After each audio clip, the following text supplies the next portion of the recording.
Maggi, cook the difference. This advertisement has been vetted and approved by the FDA.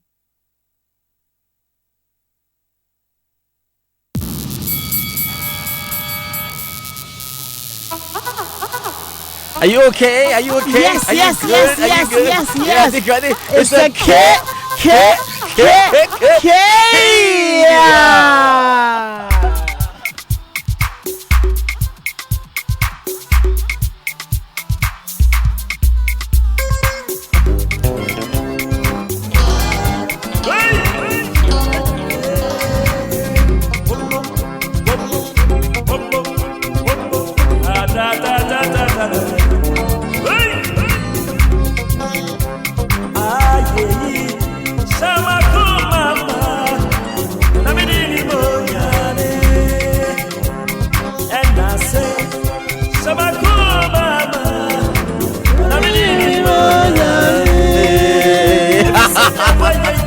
Hey, easy.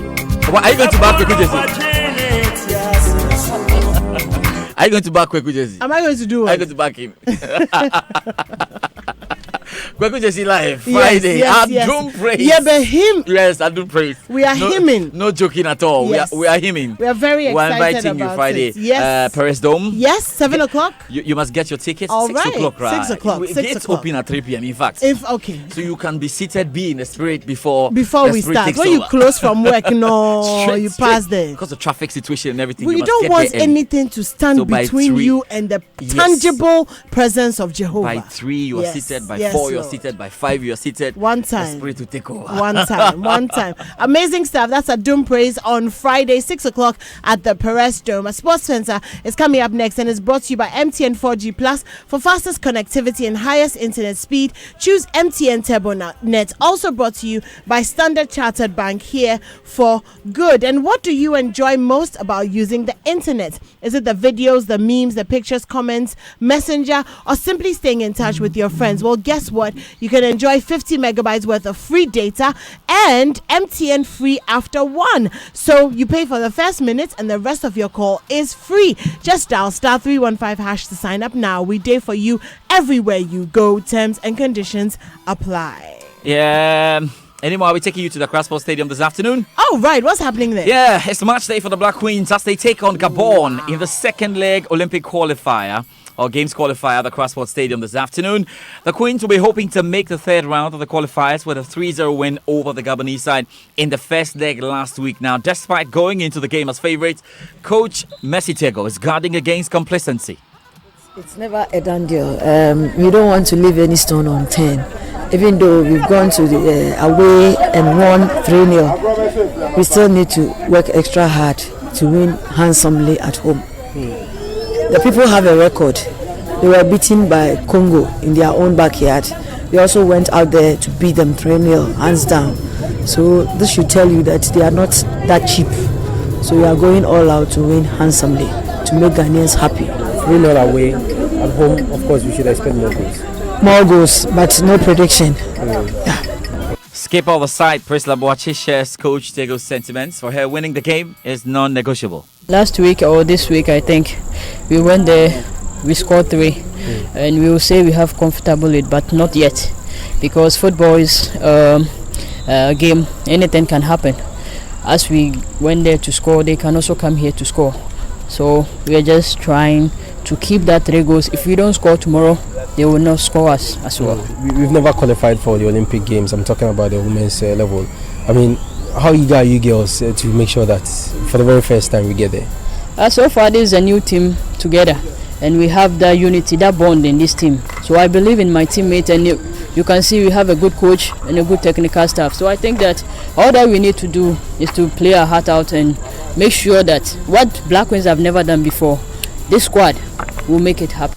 Well, we'll be looking forward to that game at the Accra Sports Stadium. Updates on our subsequent bulletins. But away from the Black Queens, the Black Midgets are also preparing for the Olympic qualifier with Algeria on Friday at the Accra Stadium. Their preparations, however, have been overshadowed by reports suggesting that the foreign-based players invited for the assignment have been told by the Sports Ministry to get their own air tickets. Now, I have been speaking to my colleague, Benedict Owusu, on this. So no official communication from the Sports Ministry and the GFA on this. But George, according to my checks, out of the 10 foreign players invited, one, that is Captain Yaya Boah, came on his own. Yesterday I read quotes attributed to Coach Ibrahim Tanko on this matter. He actually confirmed that Yaya Boah is in and that is expecting the rest of the players by close of Monday, which was yesterday. He however refused to confirm whether those reports are true or false.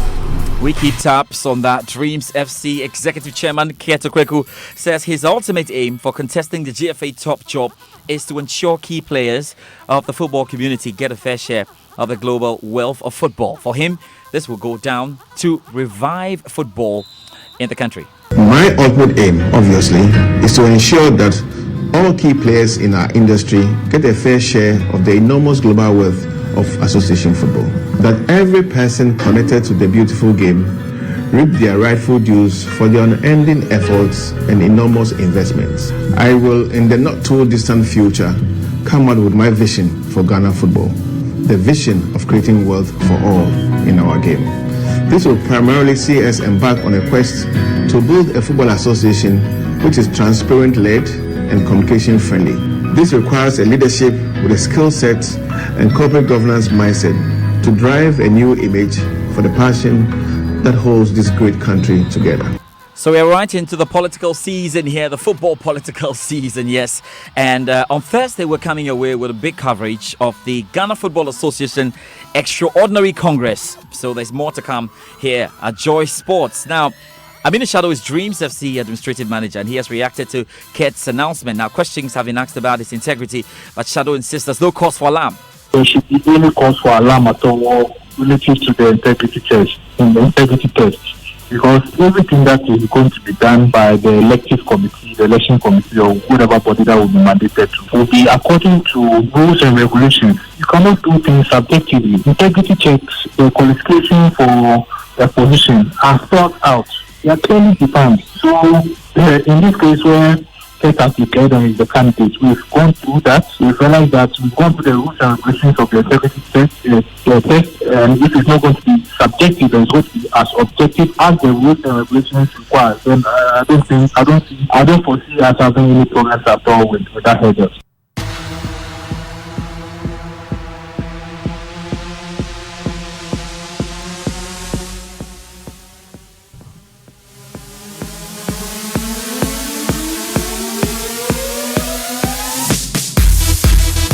So the European transfer window shut yesterday, and this morning we take a look at the Ghanaian players that moved. Bamba Rahman is now with Spanish side Real Mallorca on loan from Chelsea. Surprisingly, he joins Lumo Agbenyan, who plays in the same position as Baba. So there will be a fight up there for the left-back position. Now, Andre, you confirmed he's staying at Swansea City on Sunday. His brother Jordan has been brilliant so far in the season, signed a 3-year permanent deal with Palace during the window. A free Aqua moved to Turkey from Italy. He's now with Turkish side Matalya Sport. Now, Kasim Nuhu, Nanampoma and Benatek Tekpete all moved to German side Fortuna Dusseldorf.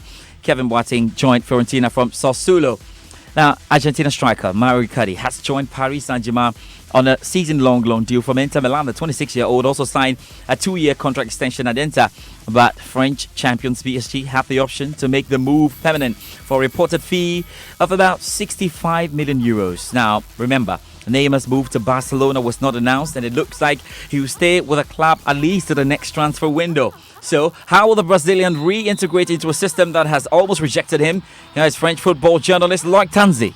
The last information we have about his behavior, about the way he is, he was pretty good. Since the beginning, he was good in training. We saw some training in Paris training ground. He was really good during training.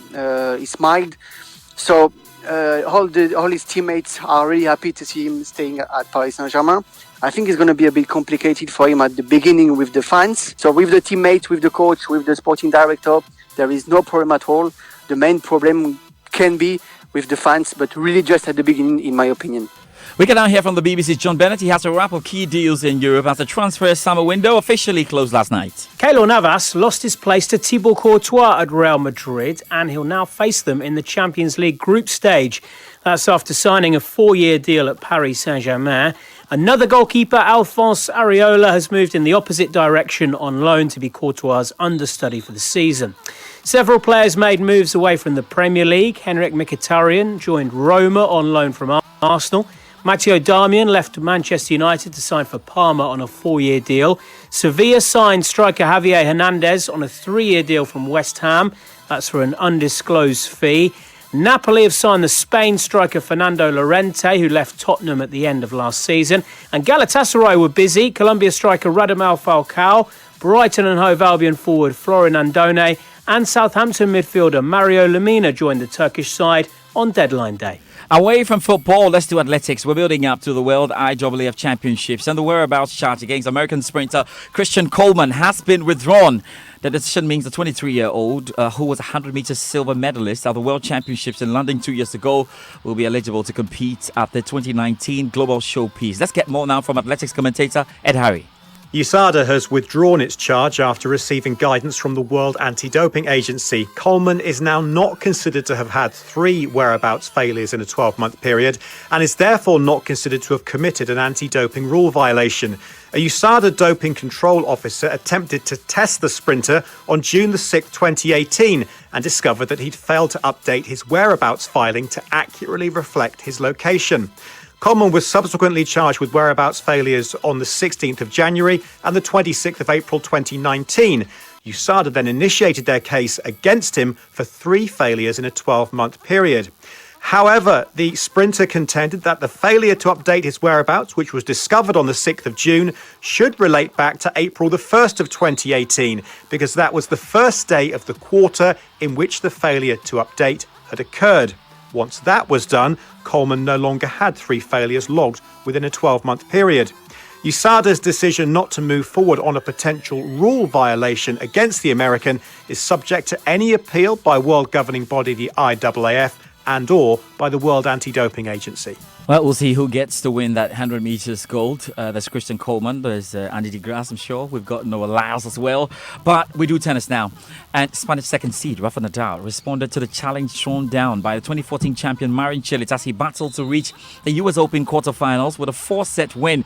Nadal ultimately had too much quality for the Croats, 22nd seed, and he won 6-3, 3-6, 6-1, 6-2 victory in New York. Now, defending champion Naomi Osaka has been knocked out of the US Open, losing 7-5, 6-4 to Switzerland's Belinda Bencic. Now, that was a big surprise. We can get more from Russell Fuller, BBC's tennis correspondent who was watching out there in Flushing Meadows.